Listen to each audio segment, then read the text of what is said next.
wabarakatuh. Perkenalkan, nama saya Yuda Aditya Ramadhani, NIM D600-2045, dan teman saya Lilis Nurkusuma Wardani, NIM D600-200-171. Kami dari kelompok 41 di sini akan mempresentasikan hasil kerja kami pada penugasan post-test membuat video.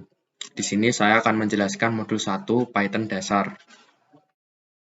Tujuan praktikum Python dasar sebagai berikut, diantaranya mampu mengenali bahasa pemrograman Python serta sejarah perkembangannya, mampu memahami kelebihan dan kekurangan bahasa pemrograman Python, mampu memahami konsep dan struktur bahasa pemrograman Python, mampu menerjemahkan algoritma dan flowchart menjadi aplikasi menggunakan Python, mampu membuat program aplikasi sederhana untuk menyelesaikan permasalahan dalam perkuliahan. Kemudian apa itu pengertian dari Python? Termasuk di sini akan membahas Python dasar. Python adalah bahasa pemrograman yang berorientasi objek. Penggunaannya untuk mengembangkan aplikasi-aplikasi di berbagai bidang, khususnya yang berkaitan dengan matematika dan sains. Python juga dikenal bahasa pemrograman dinamis yang mendukung pemrograman berbasis objek. Python distribusi mudah untuk dipelajari. Dan yang kedua yaitu menyediakan sejumlah besar fungsi algoritma untuk menyelesaikan pekerjaan, seperti mengurai data teks, beberapa komponen. Program-program numerik yang dijalankan pada Python lebih lambat ketimbang dijalankan menggunakan bahasa terkompilasi. Kemudian yang ketiga yaitu penggunaan Python kurang cocok untuk pengembangan ponsel dan pengembangan game. Kemudian hasil praktikum. Di sini ada akses ketersediaan barang. Program akses ketersediaan barang merupakan salah satu dari program sederhana Python yang digunakan untuk mengakses ketersediaan barang dari PT Hartono Istana Teknologi Polytron Site Saying. Tujuan dari pengertian flowchart. Flowchart adalah diagram yang menyatakan aliran proses dengan menggunakan anotasi bidang-bidang geometri, seperti lingkungan, persegi 4, lebih dahulu nama, NIM, hari, tanggal, waktu pengecekan, dan staf bagian. Selanjutnya, masukkan kode pegawai. Jika kode benar, maka akan data diberikan. Tetapi ketika kode yang dimasukkan salah, maka program yang itu tidak dapat dilanjutkan. Setelah itu, jika kode benar, program akan mempresentasikan data sehingga pengaksesan bisa mendapat output yang sesuai. Kemudian ada flowchart program kalkulator sederhana. Pada program kalkulator sederhana ini, yang pertama dilakukan dengan menginputkan terlebih dahulu nama, NIM, hari, tanggal, waktu pengecekan, dan staf bagian. Selanjutnya masukkan kode ya untuk memasukkan ke dalam pembelanjaan, tetapi ketika kode yang dimasukkan salah maka tidak dapat melanjutkan. Setelah itu masukkan kode diskon untuk mendapatkan potongan sebesar 20%. Kemudian ini saya akan menjelaskan program pengolahan program input data dan kalkulator sederhana. Di sini ada daftar barang elektronik, input. Di sini adalah masukkan atau menampilkan barang-barang yang sudah di list dengan cara masukkan barang yang dicari itu dimasukkan nama barangnya. Kemudian ada fungsi while, fungsi pengulangan while di sini yaitu untuk pengulangan daftar barang yang belum pasti akan diulang. Kemudian ada fungsi if untuk mengeksekusi perintah yang benar yaitu dengan if daftar barang elektronik. Kemudian ada juga di sini print untuk perintah untuk menampilkan data. Kemudian di sini ada div untuk pengulangan input datanya. Kemudian ada global total harga untuk kodenya itu. Kemudian ada juga pengulangan for untuk mengulang list barang ketika dipanggil melalui integer yaitu untuk memanggil objek.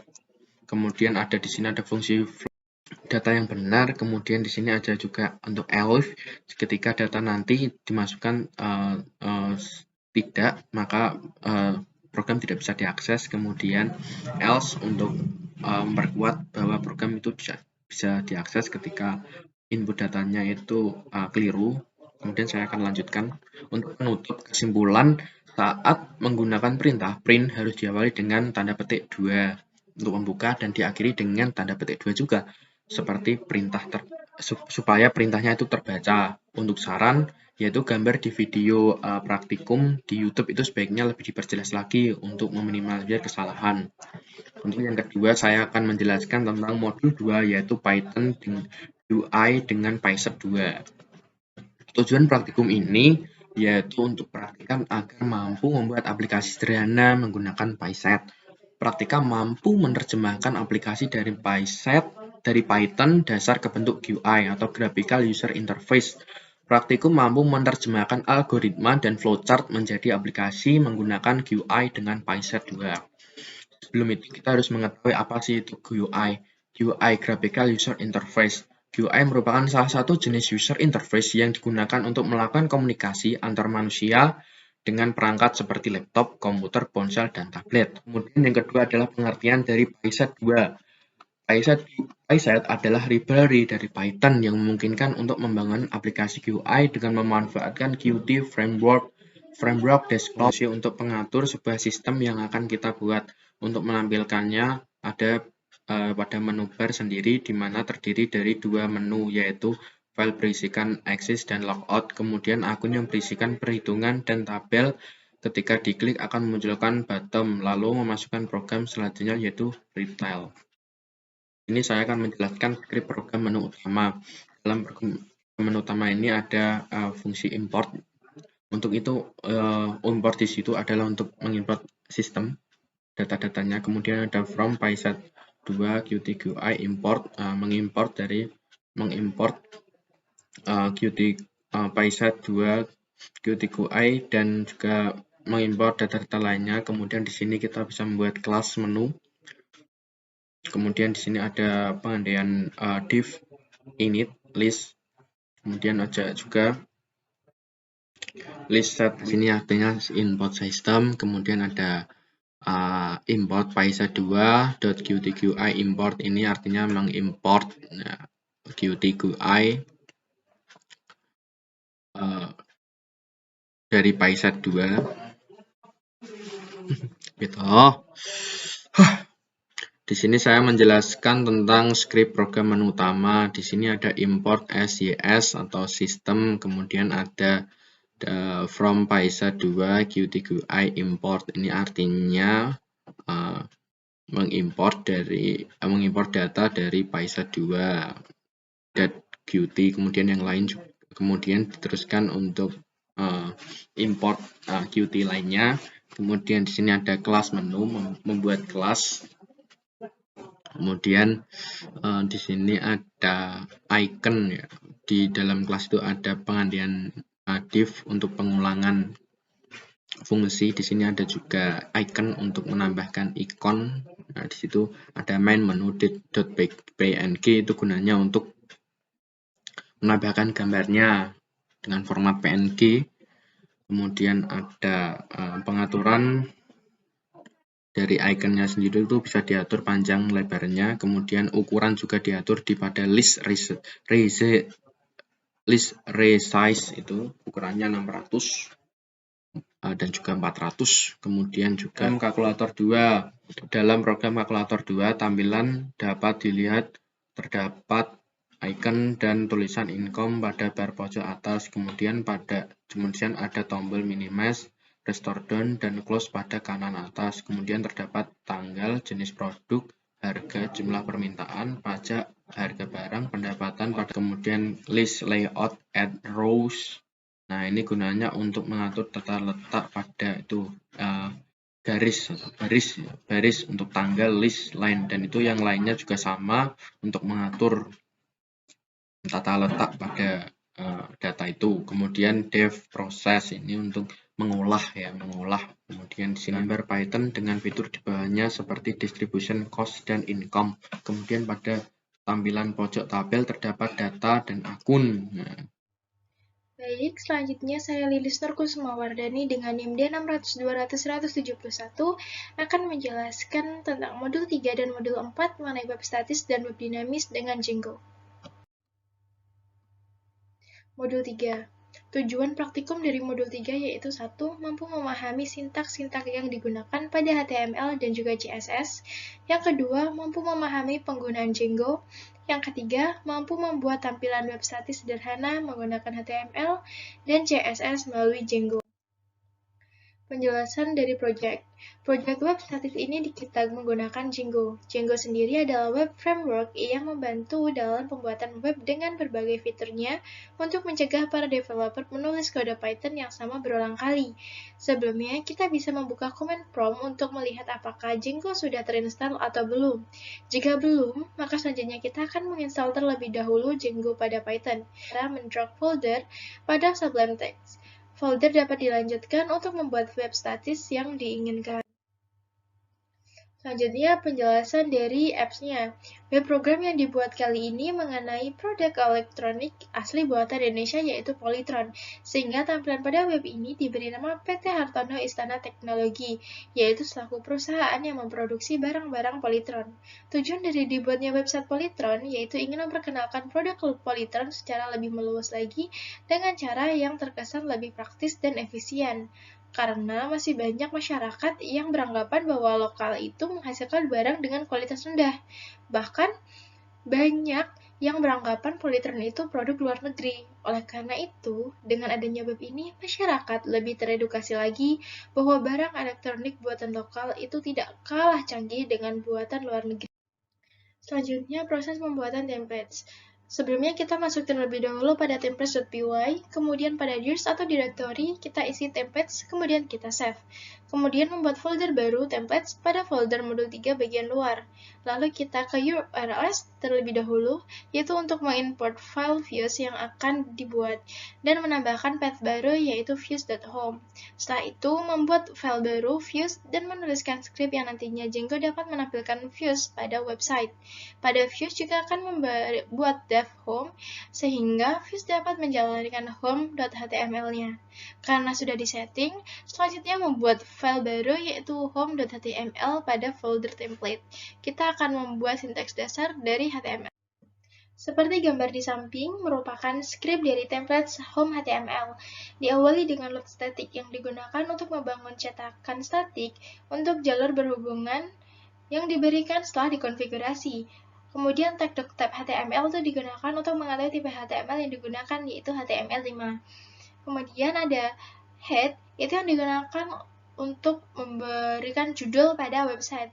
Antara title, itu PT Hartono Istana Teknologi, kemudian ada rel icon, itu digunakan untuk memberikan icon, kemudian ada rel style sheet, text CSS, itu nanti akan terhubung dengan tampilan CSS-nya. Kemudian ada beberapa kelas.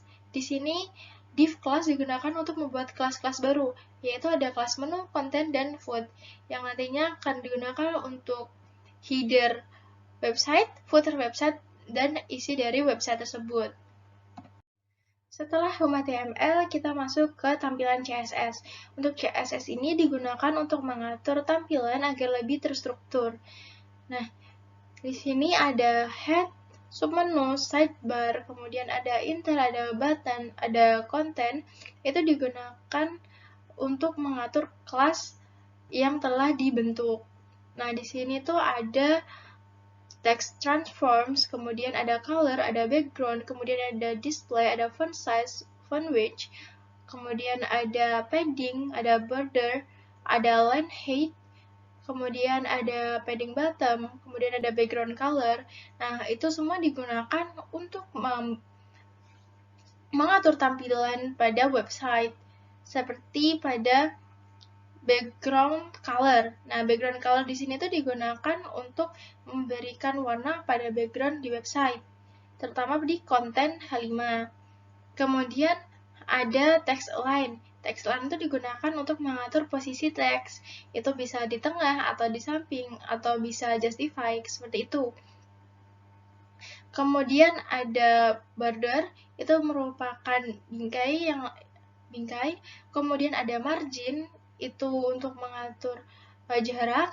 Kemudian ada width, itu digunakan untuk mengatur lebar. Kemudian ada height, digunakan untuk mengatur tinggi.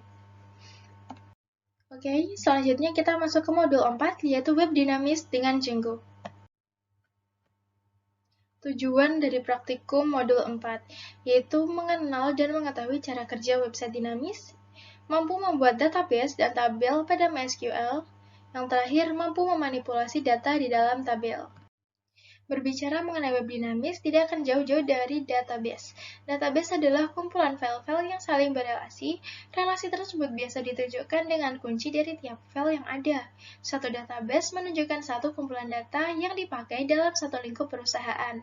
Dalam satu file terdapat record-record yang sejenis, sama besar, sama bentuk, merupakan kumpulan entiti yang seragam. Sebuah database mempunyai penjelasan yang terstruktur dari jenis fakta yang tersimpan di dalamnya. Penjelasan ini dinamakan skema. Memodelkan struktur database dikenal sebagai database model atau model data. Model yang umum digunakan sekarang adalah model relasional.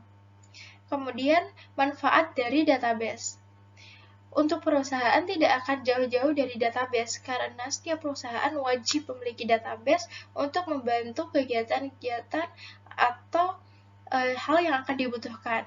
Nah, manfaatnya sendiri itu ada mengurangi redundancy, integrity, menghindari inkonsisten, kemudian penggunaan data bersama, menyangkut keseragaman penyajian data, dan yang terakhir menyeimbangkan kebutuhan. Selanjutnya adalah update dan delete. Pada script juga terdapat dashboard, karena digunakan agar update dan delete terhubung dengan dashboard. Untuk update itu digunakan untuk memperbarui data, agar data-data selalu terupdate atau terbaru. Kemudian delete itu digunakan untuk menghapus data yang sudah tidak digunakan lagi, seperti pada tampilan ini. Selanjutnya yaitu read atau list HTML. Diawali dengan not static, type HTML seperti script sebelumnya, kemudian juga ada head yang nantinya itu digunakan untuk menghubungkan dengan style CSS, kemudian ada div class head itu digunakan untuk membuat judul yaitu polytron, kemudian ada class menu itu digunakan untuk membuat header dari website, kemudian ada class headbar yang digunakan untuk membuat header dari halaman website dashboard. Kemudian ada kelas konten. Kelas konten di sini digunakan untuk membuat tabel yang digunakan untuk menampilkan data yang ingin ditampilkan, yaitu ada TR, ada TH, kemudian ada TD. Itu digunakan untuk membuat tabel dan akan memberikan output pada gambar sebelumnya.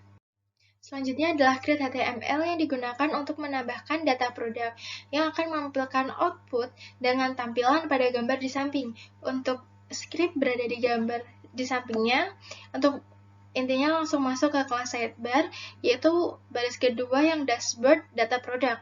Itu digunakan agar data produk tersebut bisa terhubung dengan dashboard. Nah, kemudian kita masuk ke kelas konten. Pada kelas konten ini digunakan untuk memasukkan data agar data tersebut bisa langsung masuk ke websitenya, yaitu masuk ke dashboard. Jadi data bisa langsung diperbarui pada websitenya. Nah, kemudian ada kelas button yang digunakan untuk membuat tombol kirim dan kembali. Sehingga untuk tombol kirim, data yang sudah dimasukkan bisa langsung terkirim pada dashboardnya, seperti itu. Kemudian, apa sih manfaat dari website? Nah, website sendiri itu memiliki banyak manfaat, seperti sarana penjualan produk, mempermudah komunikasi, memperkenalkan profil perusahaan, mendatangkan calon konsumen, menjadi sarana publikasi resmi perusahaan, untuk branding, kemudahan memberikan informasi, kemudian melakukan polling, menimbulkan kesan profesional, dan yang terakhir mencari partner baru. Nah, untuk website yang kita buat dari kelompok 41 sendiri memiliki benefit yaitu untuk memperkenalkan produk dari Polytron agar lebih meluas lagi atau lebih branding. Kemudian bisa mendatangkan calon konsumen. Kurang lebih seperti itu. Mohon maaf dari kami kelompok 41 jika ada kesalahan dalam menyampaikan penjelasan mengenai modul 1 sampai modul 4. Terima kasih. Wassalamualaikum warahmatullahi wabarakatuh.